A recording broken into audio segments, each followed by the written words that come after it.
시편 18편 30절부터 50절의 말씀입니다. 그러나 우리 낭독은 20절은 너무 기니까요. 그 가운데 중요한 시편 18편 30절부터 39절까지 저와 교독하도록 하겠습니다. 하나님의 도는 완전하고 여호와의 말씀은 순수하니 그는 자기에게 피하는 모든 자의 방패시로다. 여호와 외에 누가 하나님이며 우리 하나님이 외에 누가 반석이냐. 이 하나님이 힘으로 내게 띠우시고 내 길을 완전하게 하시며 나의 발을 암사슴 발 같게 하시며 나를 나의 높은 곳에 세우시며 내 손을 가르쳐 싸우게 하시니 내 팔이 노토를 당기도다. 또 주께서 주의 구원하는 방패를 내게 주시며 주의 오른손이 나를 붙들고 주의 온유함이 나를 크게 하셨나이다.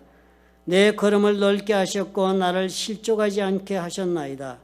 내가 내 원수를 뒤쫓아 가리니 그들이 망하기 전에는 돌아서지 아니하리이다. 내가 그들을 쳐서 능히 일어나지 못하게 하리니 그들이 내 발 아래에 엎드러지리이다. 주께서 나를 전쟁하게 하려고 능력으로 내게 띠우사 일어나 나를 치는 자들이 내게 굴복하게 하셨나이다. 아멘.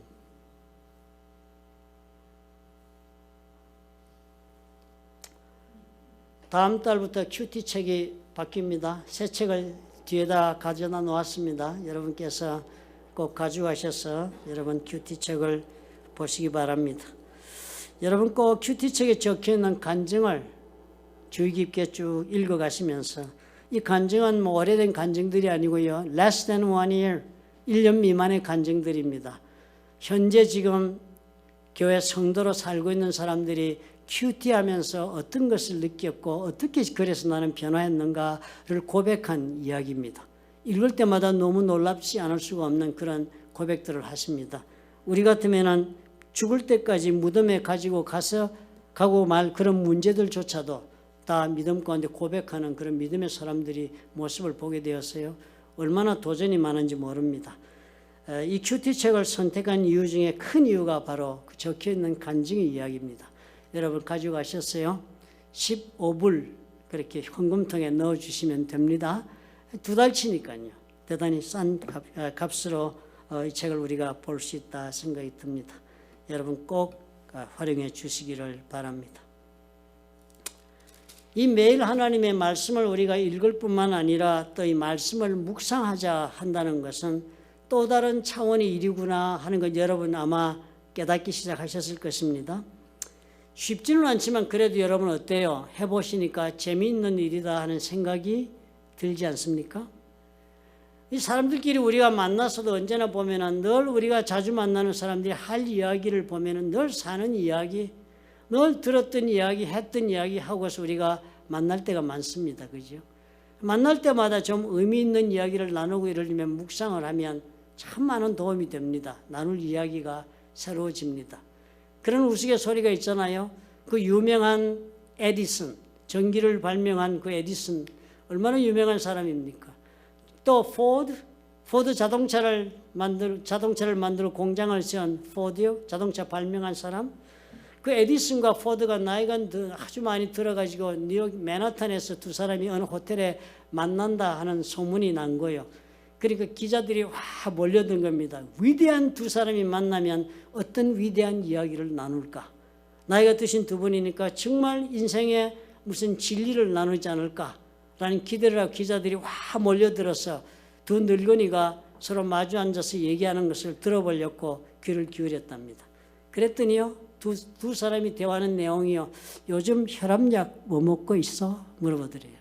당뇨는 없어? 이런 얘기를 하더라는 겁니다. 그래서 아무 이게 우스갯소리가 되었지만 우리가 사실 그러고 사는지 모릅니다. 그죠?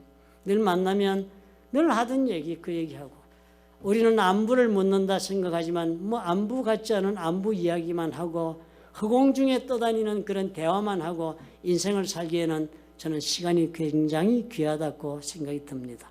여러분 묵상하시면요. 이 대화가 바꿔질 수 있습니다. 지난주 금요일로 스가랴서를 다 읽고 묵상이 끝났습니다. 구약 성경에서도 그 예언서 그 중에서도 스가랴서는 이번에 처음으로 이 이름도 들어보고 읽고 묵상해 보신 분들도 많았다고 합니다.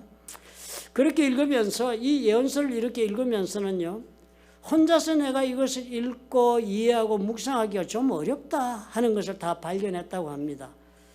가장 필수적이고 가장 간단한 정보들을 제가 그래서 그룹톡으로 올려보았습니다. 조금이라도 도움이 좀 되게 하려고. 함께 읽는 분들의 그래서 이걸 읽고 한번 묵상을 해보도록 하십시오 하고 올렸습니다. 목장에다가. 그랬는데요, 그렇게 그 동참하신 분들 가운데서 저에게 오랜만에, 아주 오랜만에 개인적으로 안부 삼아 문자를 보낸 분이 계셨습니다.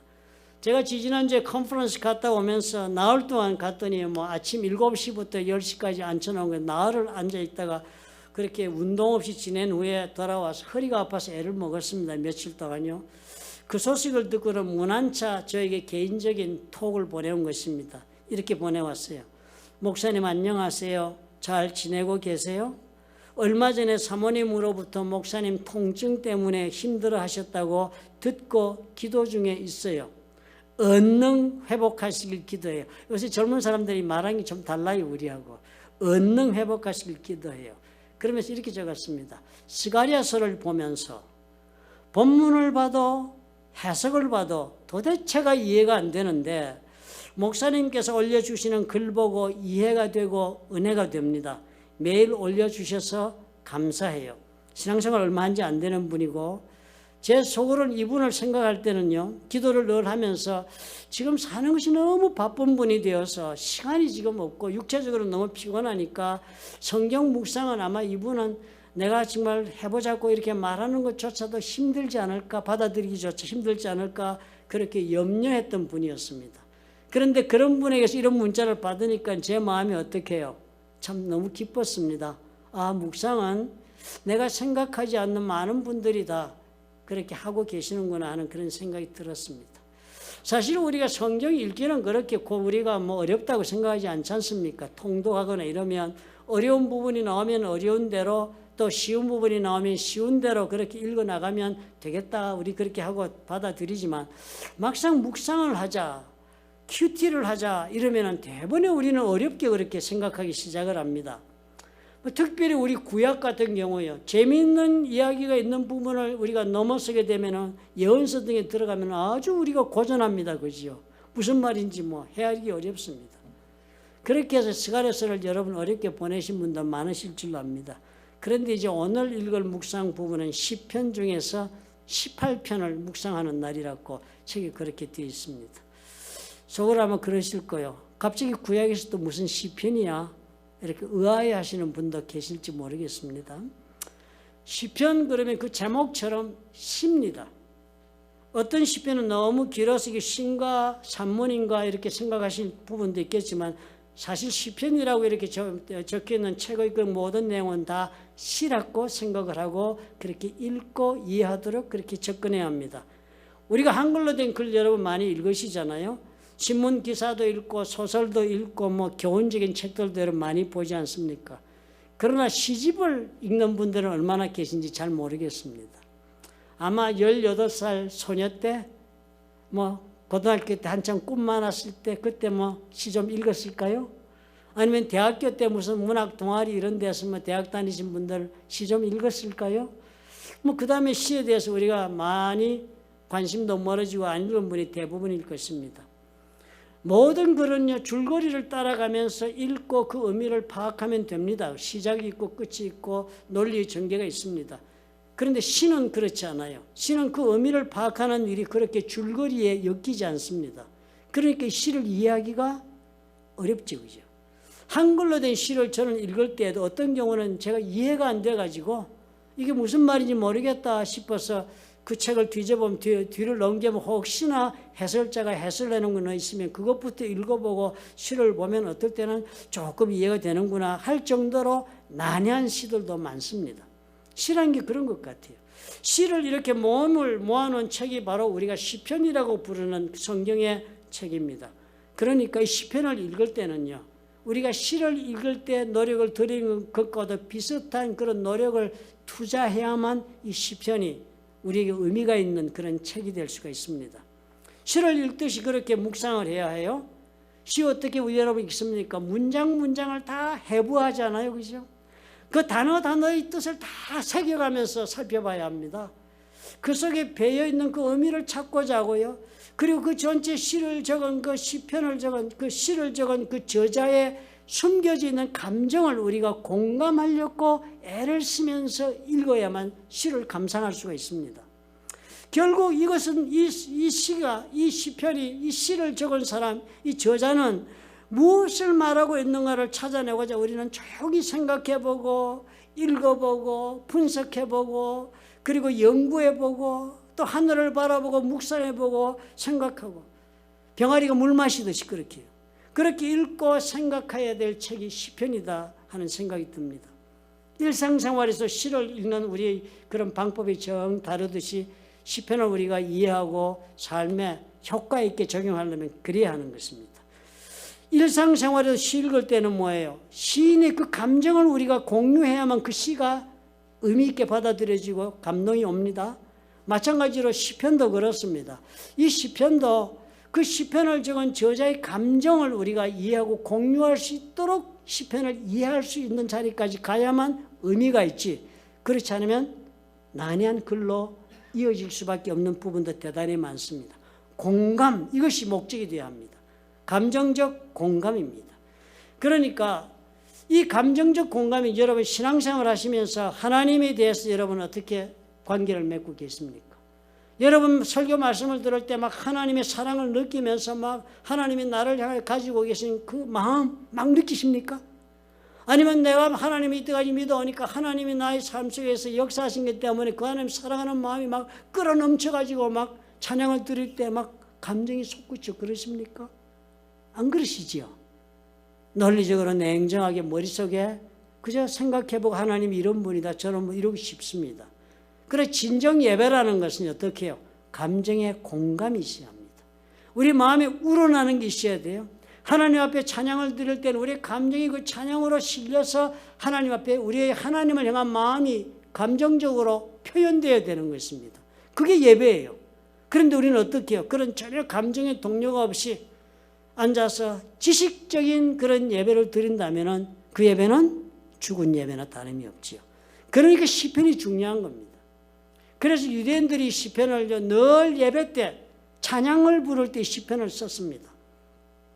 이 시편은 너무 다윗이 많이 적은 것이 이렇게 나와 있어 다윗이 써가지고 그 시대 걸로만 우리가 이해하기 쉽지만 다윗이 죽고 그 나라가 망하고 그 사람들이 바빌론으로 포로로 갔다가 귀환해서 국가도 없이 로마 치하에 살고 그러면서 회당에서 예배드리고 그러면서 왕국도 어디 갔는지 흔적도 없고 왕도 없고 또 그런데 예수님이 다시 오셨고 그럴 때 그 예수님이 다니시고 이럴 때조차도 이 사람들은 어떻게 해요? 이 시편을 가지고 찬양을 드리며 살았습니다. 그러니까 이 시편은 어떻게 해요? 이런 하나님 앞에서 예배 드리는 대로 찬양된 그런 시편이었으면 우리가 알 수 있습니다. 그 시편을 왜 하나님 앞에 찬양을 드렸습니까? 저들의 하나님과의 소통인 것입니다. 하나님과의 감정적 소통이 시편을 통해서 가능했기 때문에 저들은 시편을 그렇게 불렀습니다. 그런데 우리에게는 지금 그게 곡조가 전달이 안 되고 가사만 전달이 되어 왔지요. 그죠? 그것도 하나님의 섭리 같습니다. 왜냐하면 세대가 바뀌면서 음악이 바뀌잖아요. 노래 곡조는 다 바뀝니다. 한국의 곡조가 다르고 미국의 곡조가 다르지요. 또 우리의 노래 곡조가 다르고 우리 다음 세대의 곡조가 다릅니다. 찬양팀이 좀 젊어지면 나이 드신 분은 괴로워하십니다. 우리가 부르던 노래를 우리가 부르던 곡조를 안 불러주니까. 그죠?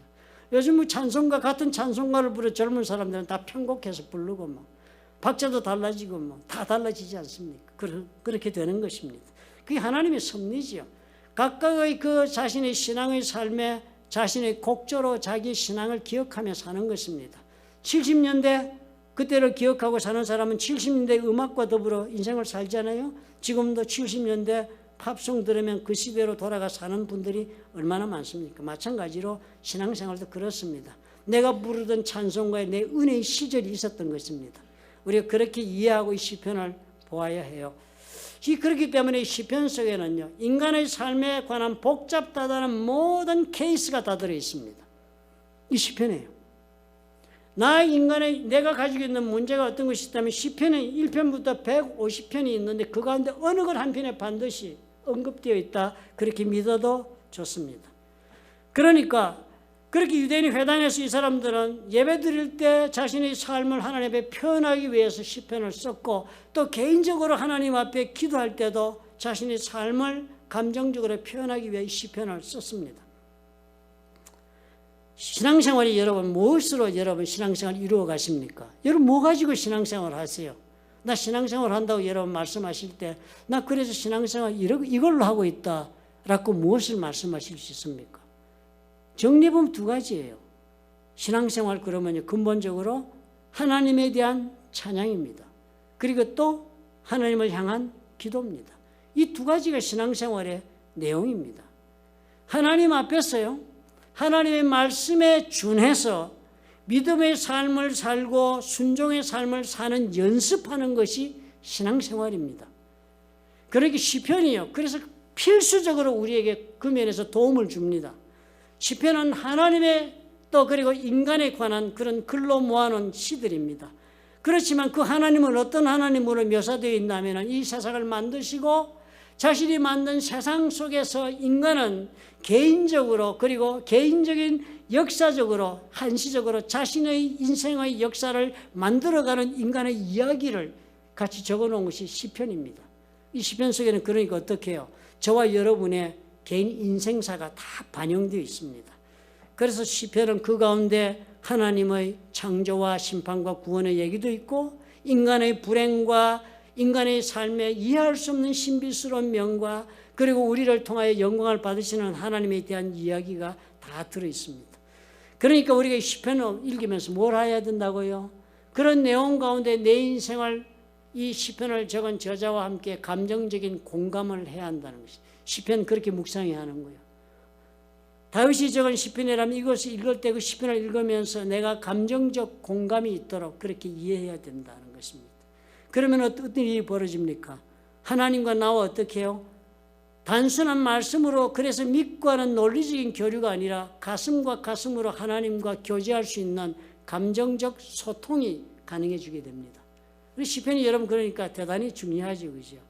그런 이해를 가지고 오늘 우리가 시편 18편을 한번 묵상해 보도록 하십시다. 18편은 우리가 처음에 보니까 제목이 나오네요. 서두에 여호와의 종 다윗의 시, 다윗이 지었구나. 인도자를 따라 부르는 노래. 이거 찬송가네, 그죠? 노래라니까. 여호와께서 다윗을 그 모든 원수들의 손에서와 사울의 손에서 건져 주신 날에 다윗이 이 노래의 말로 여호와께 아뢰어 이르되.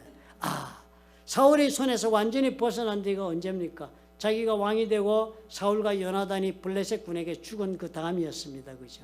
그러니까 완전히 사울이 얼마나 평생 동안 뒤쫓아다니며 목숨을 그렇게 노렸습니까? 그 삶의 위기를 다 벗어난 다윗이 적은 시편이다. 그런데 그 시편이요, 단지 그때만 읽혀지고 끝난 것이 아니었습니다. 왜냐하면 이 시편에는 하나님과 우리 인간의 갈등 속에서 일어나고 있는 모든 내용이 담겨있고 하나님이 그에 대한 답이 들어있는 그런 시편들이니까 다윗이 죽고 나라도 망하고 왕조도 망하고 성전도 불타고 그래서 회당에서 예배드리고 할 때도 여전히 시편 같이 읽고 찬양드리고 한 것이니까요. 우리가 그런 것을 가지고 생각하면서 이제 시편을 한번 보겠습니다. 사울이 어떻게 다윗을 죽이려 했는지는 여러분 사무엘상 20장 이후에 보면 자세하게 적혀 있습니다. 우리가 설교 가운데도 많이 인용을 해서 대부분 그 내용을 알지요. 다윗의 고생이 이만저만이 아니었습니다. 본인은 그냥 양을 치는 목자로 아무것도 모르고 살았는데 사무엘을 보내가지고 하나님이 앞으로 왕이 될 것이다 라고 기름 부어서 세우고 난부터 그냥 고난이 시작됐잖아요. 본인은 까닭 없는 고생길에 들어섰는데 그것이 그냥 적당한 고생이 아니라 목숨을 잃게 되는 위기의 고생이었습니다. 늘 위기에 처했습니다. 그 사람이 도망다니는 지역도 유다 광야 그 유다 땅에만 한정시켰습니다. 하나님이. 그 국경 사울이 다스리는 국경을 넘어가니까 하나님이 다시 들어가라 그래가지고 할 수 없이 돌아와가지고 사울이 다스리고 있는 통치하고 있는 영역 안에서 도망다녔습니다. 그리고 이거 뭐 얼마나 엄청난 고생한 겁니까? 사울이 군사를 뭐 3,000명씩 풀어가지고 잡으러 당기는데요. 팔레스타인의 성지순례 가셔보시면서는 아시겠지만 뭐 그렇게 숨을 만한 수풀이 많지도 않습니다. 계곡이고 산이고 광야고 어쩌다가 숲이 있고 물이 있고 이런 곳입니다. 그런 곳에서 10수년을 도망을 다녔습니다. 다윗이 얼마나 그동안 동안에 처절한 기도를 하며 살아왔는지요. 그 멀리 우리가 가지 않은 17편에만 봐도 능히 여러분 이런 고생을 했구나 하는 걸 알 수 있습니다. 시편 3편부터 다윗의 시 그렇게 적으면서 다윗이 고생하면서 기도한 이야기가 이렇게 적혀 있습니다. 시편 3편 1절에 보면 여호와여, 이 기도하니까 지금 하나님 앞에 지금 부르짖는 거, 여호와여 나의 대적이 어찌 그리 많은지요. 너무나도 내 적이 많습니다. 사울 혼자 지금 자기 목숨을 노리는 게 아니고요. 사울이 보낸 그 많은 숫자가 다 적으로 막 덤벼드는 것입니다. 일어나 나를 치는 자가 많으니이다. 얼마나 정말 한심한 지금 상황에 빠졌습니까? 시편 6장 1절부터도 그렇게 적었습니다. 여호와여 주의 분노로 나를 책망하지 마옵시오며. 그러다 보니까 자기가 하나님 앞에 뭐 늘 잘하고 살았겠습니까? 혹시나 내가 아버지 앞에 잘못한 그 나를 하나님 정말 그것 때문에 나의 허물 때문에 하나님께서 화를 내시면서 그렇게 나를 그렇게 책망하지 않으시기를 하나님 바랍니다. 주의 진노로 나를 징계하지 마옵소서. 내 죄지었다고 징계하시지 마옵소서. 이런 기도를 한 겁니다. 여호와여 내가 수척하였사오니 기운이 다 빠졌다는 거예요. 쫓겨다니면서 내게 은혜를 베푸소서. 자비를 베풀어 주옵소서. 여호와여 나의 뼈가 떨리오니 나를 고치소서. 뼛속까지 고통이 있다는 거예요. 나 좀 고쳐주시옵소서. 아픈 이야기가 보통 이야기 아니죠, 그죠? 나의 영혼도 매우 떨리나이다. 여호와여 어느 때까지니까 이렇게 반복적으로 시간을 물었습니다. 너무 고생이 기니까 언제까지 이 고생해야 됩니까? 하나님, 내가 탄식함으로 피곤해서 밤마다 눈물로 내 침상을 띄우며 내 혀를 적시나이다. 밤새도록 새벽이 오지 않을 것처럼 all night long, 밤이 긴 거요. 밤이 끝없이, 밤이 끝이 안 날 것 같은 그 밤을 보내면서 통곡하면서 우는 눈물이 침대를 그냥 막 홍수나 젖듯이 젖게 만들고, 그리고 그 앉는 침상이 그냥 그 눈물이 막 그 흘러내릴 정도로 그렇게 그 눈물이 끊임없이 흘러내리는 그런 밤을 내가 보냅니다. 이렇게 이야기를 한 거예요. 아마 여러분 미국에 이민 1세대로 오셔가지고 살아가시면서 이런 고통의 날들을 한 번도 경험해 보지 않았다 하시는 분은 아마 이 자리에 한 분도 없으실 것으로 압니다. 그랬던 다윗이었고, 그런 다윗이 이 말을 들으니까 얼마나 공감이 갑니까? 그런 다윗이 어느 날 그렇게 쫓기면서 고생 가운데 살기 위해서 매달려 울면서 사람 사는 것 같지 않은 인생인데도 그냥 버티면서 생명을 유지하고 그렇게 사는 것처럼 버티면서 살다가 어느 날 문득 고개를 들고 보니까 다 끝이 난 겁니다. 이 문제가 다 끝났다는 겁니다. 그래서 어떻게 해요? 너무나 다윗이 하나님 앞에 감격해서 시편 18편을 적은 거예요. 이게 시편 18편의 다윗의 감정입니다. 무슨 말하고 있습니까?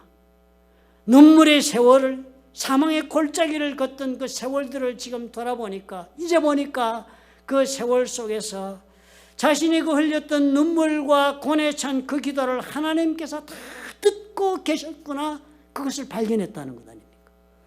하나님 결코 방관하지 않으시고 오늘 내가 이렇게 이 자리까지 오게 해주셨구나, 그것이 발견되니까 막 감사해서 노래를 부르는 거. 얼마나 기쁘면 감격해서 시를 적어서 그것으로 노래를 불렀겠습니까? 시편 18편 4절에 보면요, 사망의 줄이 나를 얽고 불의의 창수가 나를 두렵게 했다. 사망의 줄이 나를 얽었다. 줄이 나를 칭칭 얽어맸다는 거예요. 그리고서는 그냥 홍수가 나에게 밀어닥치듯이 그렇게 물살에 떠내어갈 듯이 그런 위험을 당했다는 거예요. 수월의 줄이 나를 두르고 죽음이 그저 나를 붙잡고 사망의 올무가 내게 이르렀다. 한 발만 잘못 내리려면 사냥꾼의 그 올무에 짐승이 걸리듯이 자기가 걸리는 그런 위기에 처한 인생을 살았다. 그래서 내가 환난 중에서, 그래서 내가 여호와께 아뢰며 하나님께 부르짖었더니 그가 그의 성전에서 내 소리를 들으시며 그의 앞에서 나의 부르짖음이 그의 귀에 들렸도다. 어디에서 지금 부르짖었는데요? 광야에서 도망 다니면서 인간답지 못하게 사는 그런 아주 비참한 처지에서 하나님께 살려달라고 부르짖은 거예요. 정말 이제는 더 계속할 수 없습니다. 언제까지입니까? 라고 울면서 그 밤을 새고 있었던 그 기도를 광야에서 했는데 그가 그의 성전에서, 성전이 어디 있어? 예루살렘에 있는 성전에서 내 소리를 들으셨다. 엄청난 고백하지 않아요? 그리고선 19절에 보니까 나를 넓은 곳으로 인도해서 막 묶여가지고 갇혀있던 나를 넓은 곳으로 풀어내 인도해 주시고 나를 기뻐하시며 나를 구원해 주셨다. 우리가 구원이라 그러면 저와 여러분 어떻게 이해합니까? 천국 가는 거 그걸 우리 구원으로 이해하시잖아요. 그죠? 죽어서 천당 가는 거다. 하나님 나라 가는 거다. 그런데 다윗이 오늘 고백하고 있는 이 구원을 들어보니까 어때요? 다윗은 지금 어떤 구원 이야기하고 있습니까? 하나님께서 지금 현실의 삶에서 자신을 건져내어 주고 있는 구원을 말하고 있지 않습니까? 그러므로 다윗이 감격을 오늘 우리의 삶을 살아가면서 우리의 믿음의 기도로 삼을 수가 있습니다. 문제 해결을 위해 기도하는 것이 그래서 무슨 모자라는 성도의 모습인 것처럼 그렇게 몰아붙일 것이 없습니다. 하나님은 다윗이 기도하는 것을 기뻐하셨다고 그렇게 다윗이 고백하지 않습니까? 우리가 하나님의 자녀이기 때문에 문제 가운데 우리가 빠졌다면 그 문제가 무엇이든지 간에 우리는 마땅히 하나님 앞에 가지고 와서 하소할 수 있는 그런 사람들이 되어야 합니다. 그 문제로부터 나를 건져달라고 살려달라고 당연히 기도해야지요. 우리는 그럴 때마다 혹시 나는 기복신앙에 빠져있나 하고 망설이는 경우도 있겠습니다. 다윗의 죽기로 드린 눈물의 기도는 뭐 어떻게 해요? 하나님의 손에서 다윗에게 그러하지 아니하면 얻어지지 아니할 어떤 것을 하나님께서 주고 있는 그런 기도가 되었던 것입니다. 그 과정을 통해서 하나님은 다윗의 그 모든 고통 가운데서 합력하여 선을 이루는 결과를 오늘 다윗에게 준 것을 다윗이 감사하고 찬양하는 것을 우리가 오늘 볼 수 있는 것입니다. 우리가 이 다윗의 마음을 공감할 수 있다면 이 기도문이요 나의 기도문이 될 수 있습니다. 중요한 것이 무엇이라고 여러분 생각되십니까? 삶의 모든 자리에서 삶의 모든 문제 가운데서도 우리 하나님은 우리의 기도를 듣고 계신다는 것입니다. 우리를 하나님께서 구원하셔서 하나님 나라로 데려가시는 그 구원도 중요하겠지요.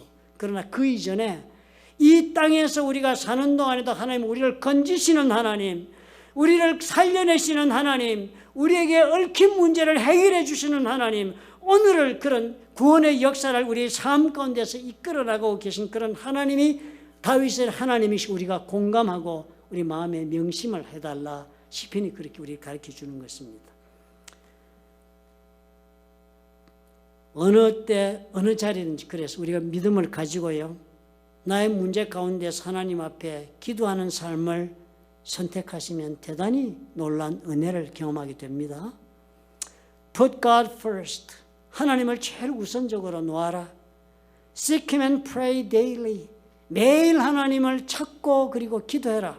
Then 그리하면 watch Him move mountains. 그 하나님이 당신의 산을 옮기시는 것을 보게 될 것이다. 여러분 매일 기도하셔야 돼요. 그 기도 어떻게 해요? 매일 나의 고뇌를, 나의 아픔을, 내가 감당하지 못하는 문제를 주께 가져가셔야 하는 것입니다. 왜요? 하나님은 듣고 계시기 때문입니다. 두 번째로 시편 보니까 오늘 읽은 것 보니까 하나님은 우리의 기도에요 응답하시는데 하나님의 방법으로 응답하신다 하는 것입니다. 시편 18편 31편에 이렇게 적었습니다. 여호와 왜 누가 하나님이며 우리의 하나님 왜 누가 반석이냐.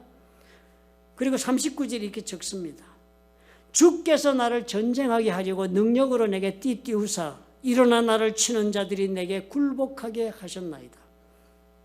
다윗이 죽음의 계곡을 통과했습니다. 그죠? 죽음의 계곡을 매일 통과하는 거예요. 그냥 내일은 나을까 그러면 내일은 더 악한 일이 막 벌어지고 더 위기가 닥쳐 그러는 그 길을 통과하면서 자신을 죽이겠다고 줄기차게 따라오는 적들을 두고서 하나님께 얼마나 기도했겠습니까? 저 적들을 좀 하나님의 능력으로 저 군대들을 다 지금 하나님께서 감당해 주시고 쫓아달라고 죽여달라고 기도 안 했겠습니까?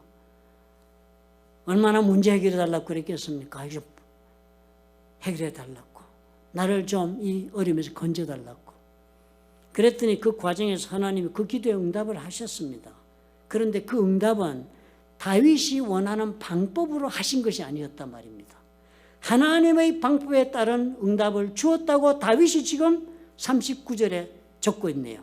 주께서 나를 전쟁하게 하려고 막 다가오는 사람들이 저 전쟁을 하나님 손으로 막아달라고 했더니요, 하나님께서는 그 기도에 응답을 하시는데 나를 전쟁하게 하려고 능력으로 띠를 띄우셨다. 능력을 부어주시고, 그래서 일어나 나는 치는 자들이 내게 굴복하게 그렇게 만들어 주셨다는 거예요.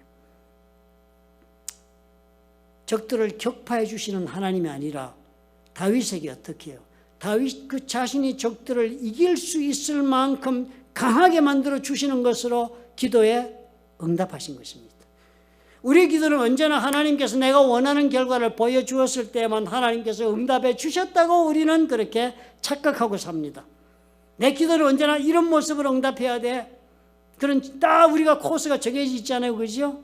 하나님 앞에 기도할 때 로드맵을 제시합니다. 하나님, 내 기도는 이렇게 응답하시옵니다. 우리 아들 이런 좋은 직업을 가지고 의사 되게 해주세요.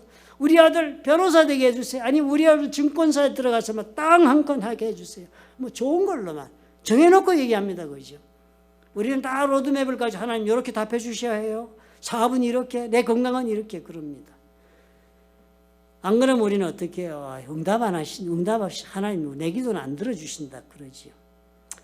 사실 하나님 우리 기도에 모두 다 응답해 주고 계시지만 우리가 하나님이 주신 그 응답을 의외의 방법으로 응답하시기 때문에 하나님이 주신 것으로 받아들이지를 못하는 것입니다. 내가 원하는 결과가 안 보이니까요. 그런데 오늘 다윗의 기도를 보니까 어떻습니까? 다윗은 하나님은 하나님의 방법으로 자기 자신에게 역사하신 것을 고난이 다 끝난 자리에 돌아보니까 발견이 된 거예요. 오! 하나님이 대적에서 나를 구하시고 나에게 능력을 부어주셔서 싸워 이기게 했구나. 추격자를 다 근절시켜가지고 그 추격을 끝나게 한 것이 아니라 그 추격을 아무리 와도 내가 피해갈 수 있는 능력을 부어주셔가지고 내가 그 손에 잡히지 않게 하셨구나. 보았다는 거예요. 응답하셨다. 누군가 이런 말을 했습니다. 하나님의 기도는 반드시 응답해 주신다고 말하면서 이렇게 말을 했습니다. 나는 하나님께 능력을 부어달라고, 하나님의 능력을 달라고 기도했다. 그랬더니 하나님은 나를 위험에 빠뜨리셨다.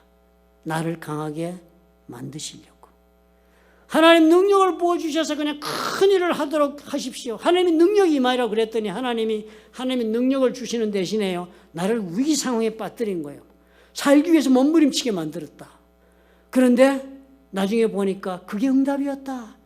살아나려고 몸부림치다 보니까 내가 어떻게 해요? 강한 사람이 되었다. 능력 있는 사람이 되었다. 나는 하나님께 하나님의 지혜를 달라고 기도했다. 그랬더니 그런 나에게 하나님은 어려운 문제를 주셨다. 인생에 해결할 수 없는 문제를 주신 거예요. 어려운 문제를 주니까 어떻게 해요?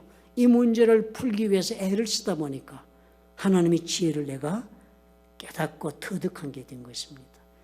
나는 하나님에게 사랑을 구했다. 사랑받고 사랑하고 이렇게 살게 해달라고. 사랑 안 구하는 사람 어디 있습니까? 다 사랑 타령인데요. 유행가가 다 100% 사랑이잖아요. 한국의 모든 영화나 무슨 그런 작품들, 미디어 작품들 보면 다 사랑 이야기잖아요. 하나님께 사랑을 구했다. 그랬더니 하나님은 그런 나에게 어려운 사람을 붙여주셨다.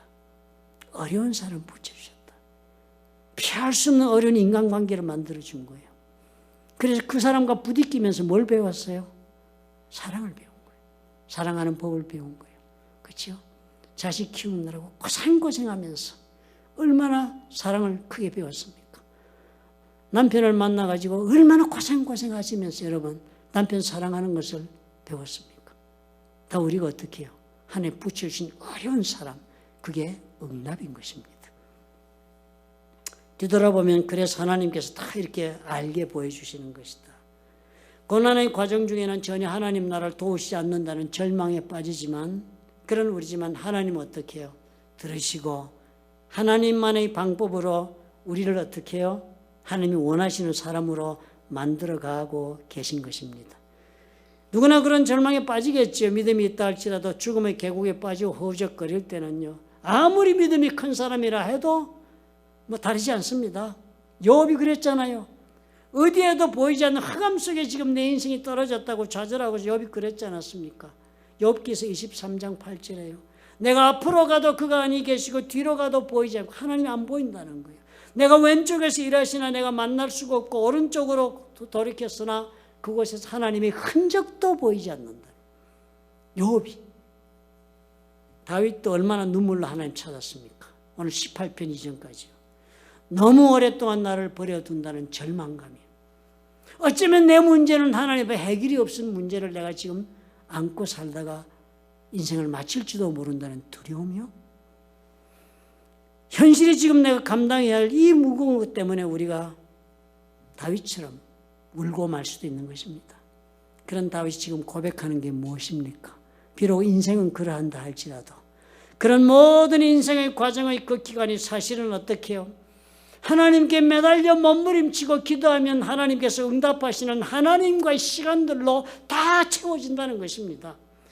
우리는 옛다 받으라 하는 선물 좀 달라고 하나님 앞에 매달리고 기도하는데요. 하나님 어떻게 해요? 네 손으로 네 원하는 것을 만들어 누릴 수 있는 사람으로 내가 너를 만드시겠다고 우리와 함께 해주고 계시지 않습니까? 오늘도 여러분 응답받지 못한 기도가 있고요. 해결받지 못한 인생의 문제를 내가 지금 당했다. 그래서 고뇌가 있고 마음의 아픔이 있으시다면 이 다윗의 고백을 귀담아 들읍시다. 그리고 그 믿음으로 여러분 우리 자신을 추스리면서 우리 하나님 앞에 기도할 때 다윗의 이 시편을 가지고 기도합시다. 다윗의 시편 18편에 결정적으로 다윗이 고백하는 구절이 나오지 않아요. 여호와는 살아계신다. The Lord lives. 하나님은 살아계시다. 나의 반석을 찬송하며 내 구원의 하나님을 높일지어다. 언제나 이 감각을 우리가 잊어버리지 맙시다. 다윗이 지금 그 얘기를 하는 거 아닙니까? 어떤 문제에 따라서 내 과거를 돌아보면 하나님이 이러했고 이러했다. 그 하나님이 지금도 나와 함께 하신다는 그 감각을 잊지 말라. 그 믿음만이 아니라 그 감정을 가지고 하나님 앞에 기도해라. 너 기도를 지금 듣고 계신다. 이 공감을 우리가 가지고 있으면 이 시편이요 엄청난 묵상의 힘을 발휘합니다. 여러분 이런 새로운 마음으로 여러분 내일 시편의 18편의 후반부가 한편 남아있습니다. 묵상할 이 마음을 가지고 조용히 한번 여러분 인생을 묵상해 보시기 바랍니다. 첫째 어떻게 해요? 우리 삶의 모든 문제에서 하나님은 함께 하시면서 답을 가지고 계시다. 그 하나님은 어떻게 해요? 우리가 부르짖고 하나님 앞에 기도하고 매달리면 하나님의 방법으로 반드시 응답해 주시며 지금 내 옆에 계신다.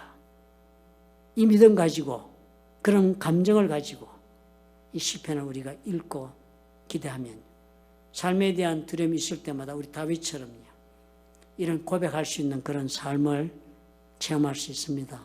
우리 하나님을 감정적으로 경험하면서 감격 가운데 기도할 수 있습니다.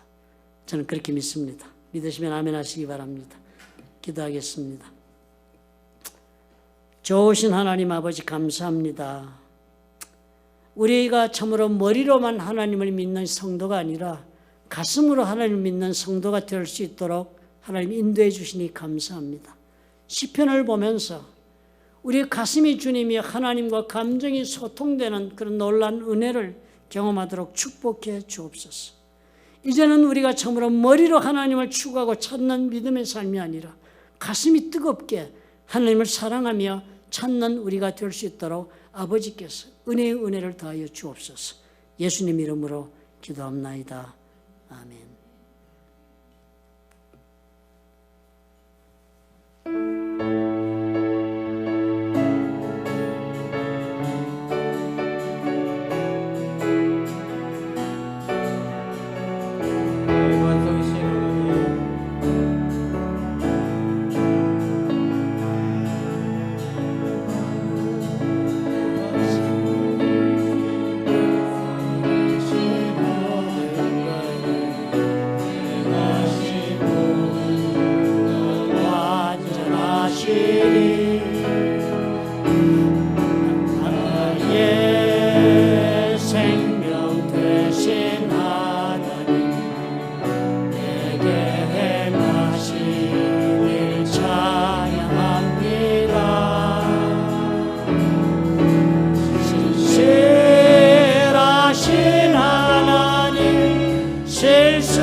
신실하신 하나님 실수가 없으신 좋으신 나의 주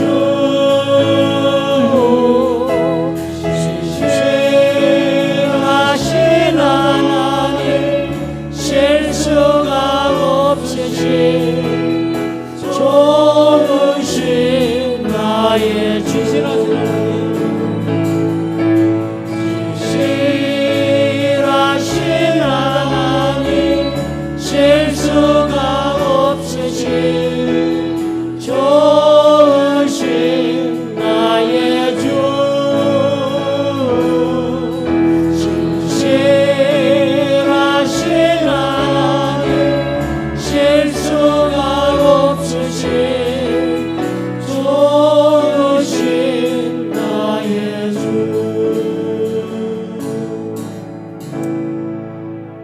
사랑의 하나님 아버지 감사합니다. 다윗의 이 시편처럼 우리도 하나님 앞에 지난 삶을 돌아보고 나의 삶의 모든 고난과 아픔 가운데서도 나의 기도를 들으시며 응답하신 하나님을 발견하고 확인하게 주님께서 인도하여 주옵소서.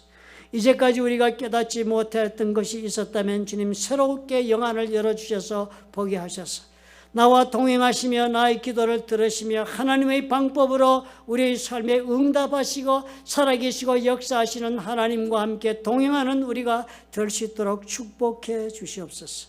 이러한 믿음의 결단을 가지고 이 자리에서 일어서 하나님 앞에 세상으로 나아가는 하나님의 사랑하는 자녀들과 그들의 생업과 가정 위에 보혈로 값주고 세우신 플러튼 좋은 교회와 파송하신 선교사들 위에 우리 주 예수 그리스도의 무한하신 은혜와 아버지 하나님의 극진하신 사랑과 성령의 교통하심이 지금부터 영원토록 함께 하실지어다. 아멘.